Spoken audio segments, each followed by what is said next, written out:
बिहार में युवाओं के मुद्दों पर, युवाओं के साथ हो रहे अन्याय पर जनसुराज और जनसुराज परिवार से जुड़े हुए सारे साथी पिछले कई दिनों से, हफ्तों से हम लोग अपनी जो भी सोच है, जो क्षमता है, हम लोग बिहार के युवाओं के साथ हो रहे अन्याय के लिए उनके खिलाफ खड़े हैं। उसी कड़ी में जो शुरुआत हमारे साथी आनंद मिश्रा ने 25 तारीख से पहले गर्दनी बाग जहाँ धरना बच्चे कर रहे थे, आप में से ज्यादातर लोगों को ध्यान होगा कि प्रशांत किशोर और जनसुराज में किसी से पहले, सबसे पहले आनंद मिश्रा ही वहाँ पार्टी की ओर से गए थे। उसके बाद हम सब साथी उसमें जुड़े, हम लोगों ने अपनी ओर से प्रयास को जारी रखा है। अब आनंद मिश्रा जी और हम लोग के पार्टी से जुड़े हुए सारे युवा साथी, इन लोगों ने तय किया है कि पूरे बिहार में 20,000 किलोमीटर की ये मोटरसाइकिल यात्रा जो आनंद जी के नेतृत्व में पार्टी की ओर से निकल रही है और जिसका केंद्र बिंदु है बिहार का युवा, बिहार के युवाओं के मुद्दे, उनके साथ हो रहे अन्याय, उनकी आवाज बने, जनसुराज उनकी आवाज बने। आनंद मिश्रा इसको लीड कर रहे हैं और आने वाले समय में 2 से 3-4 महीनों तक आनंद जी इसको लीड करेंगे। कम से कम 100 लड़के परमानेंट, 100 बाइकर्स जो आप देख रहे हैं यहाँ बाइक्स लगे हुई हैं, और उसके साथ पूरा पार्टी का संगठन इनके पीछे जहां भी ये लोग जाएंगे इनके साथ लगेगा। और जैसे मैंने पूरे राज्य में पदयात्रा की है, उससे भी बड़ा प्रभाव और उससे भी बड़ा प्रयास जो ये हमारे युवा साथी कर रहे हैं, मैं इनका तहे दिल से शुक्रिया अदा कर रहा हूं, इनका धन्यवाद कर रहा हूं, इनको अपनी शुभकामना दे रहा हूं।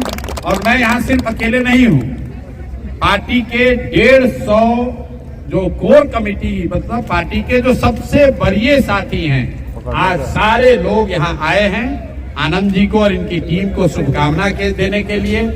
हम लोगों की शुभेच्छा और हम लोग की ताकत, सोच सब इनके पीछे होगी। मैं चाहूंगा कि आनंद भाई 2 शब्द आप लोग से बात करें और सारे सवाल जवाब आप आनंद जी से ही कीजिएगा, हमसे नहीं कीजिएगा। हमको मोटरसाइकिल चलाने आता भी नहीं ना, हमको मोटरसाइकिल चलाने आता है और इसीलिए हम पैदल चले।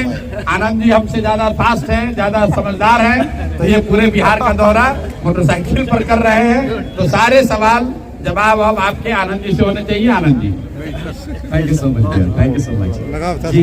मैं सबसे पहले तो धन्यवाद है सवाल लेने से पहले प्रशांत भैया का। ये पूरा मार्गदर्शन भैया का, प्रशांत जी का है, और इन्होंने जो पद यात्रा किया है, जो सीड्स, जो बीज बो के आए हैं, वही सींचने का काम हम लोग, मैं उसे कड़ी में सींचने जा रहा हूँ। और ऐसे हमारे सारे जितने साथी हैं जनसुराज के, अपनी अपनी जगह पे इनके ही बोए हुए जो बीज है उसको हम लोग और बड़े फल में, बड़े पेड़ में ये हो सके, जनसुराज का इसका प्रयास है ये बाइक रैली। इस बाइक रैली से क्या सदस्यता भी, अभियान की भी जी, ये एक सर्वांगीण बाइक रैली है। इसमें जरूर, इसमें मुद्दा जो है, फोकस है, वो युवा है, युवा का संघर्ष है। और युवा के संघर्ष के पीछे जो उनके माँ बाप का जो दर्द है, जो गाँव तक रह रहे हैं, ये सारा इसका केंद्र बिंदु रहेगा। और जरूर इसमें हमें विश्वास है कि ये जो कुछ अभी इतने पिछले कुछ दिनों में आपने देखा, जब इसी की बात लेके हम जमीन तक जा रहे हैं, तो जरूर जमीन पे लोग जनसुराज से जुड़ना चाहेंगे और हम उसका एक माध्यम बनेंगे। भाई राहुल जी ने जो कहा, तो जब यहाँ कास्ट सेंसस हुआ तो राहुल जी की ही तो सरकार थी, उस समय तो महागठबंधन की सरकार थी। राहुल जी को जो लोग ब्रीफ करते हैं वो ये भी नहीं बताते हैं कि कास्ट सेंसस जब हुआ तो महागठबंधन की सरकार थी। सर, आपके आने के बाद ब्रीफिंग सबका बंद हो गया है। अगर राहुल जी ने टिप्पणी की है कि कास्ट सेंसस गलत हुआ है, तो उसके लिए कुछ जिम्मेवारी उनको खुद भी लेनी पड़ेगी। मैंने कल इसको लार्जर पर्सपेक्टिव में भी कहा कि बिहार में अगर दलितों के साथ या बिहारियों के साथ, बिहार के किसी वर्ग के साथ अन्याय हो रहा है, तो कांग्रेस को भी उसकी जिम्मेवारी लेनी पड़ेगी। 30-40 साल तक यहाँ आप अकेले अपने दम पर सरकार चलाए, तब भी बिहार देश का सबसे गरीब और पिछड़ा राज्य था। जब लालू जी के साथ मिलकर आपने जंगल राज में अपनी हिस्सेदारी, भागीदारी की, तब भी बिहार में जो दुर्दशा थी आपसे छुपी हुई नहीं थी। जब यूपीए की 10 साल सरकार रही, तब भी आपने बिहार के लिए कुछ नहीं किया। तो मेरे भाई, खाली बिहारी को, बिहार के लोगों को बिहारी कहना, अपमानित करना, बिहार पिछड़ा गरीब है, ये कहने से नहीं होगा।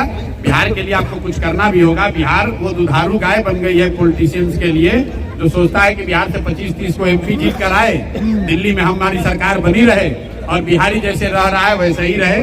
कल आपने देखा मुख्यमंत्री कह रहा है कि 20 साल पहले यहाँ कोई कपड़े नहीं पहनता था। तो ये कितने शर्म की बात है कि अपने राज्य का मुख्यमंत्री ये कह रहा है कि बिहार का लोग कपड़ा नहीं पहनता है। तो नेतागण जो बिहार की स्थिति पर टिप्पणी कर रहे हैं वो कर रहे, वो अच्छी बात है, कम से कम अभी देर से ही आए लेकिन टिप्पणी तो कर रहे हैं। लेकिन उनको कहीं ना कहीं इस बात का भी संज्ञान लेना चाहिए कि जो बिहार में आज दुर्दशा है उसमें आपकी भी कोई ना कोई भूमिका रही है, उसके लिए भी माफी मांगिए। अगर आप सिखों पर हुए दंगों के लिए माफी मांग सकते हैं तो बिहार के लोगों के साथ जो अत्याचार हुआ जंगल राज के दौरान, जो आपके समर्थन से सरकार चल रही थी, उसके लिए भी बिहार के लोगों से माफी मांगो, तभी बिहार के लोग आपको सीरियसली लेंगे। साथ ही बिहार हर पल न्यूज़ को सब्सक्राइब करें और बेल आइकन दबाना ना भूलें।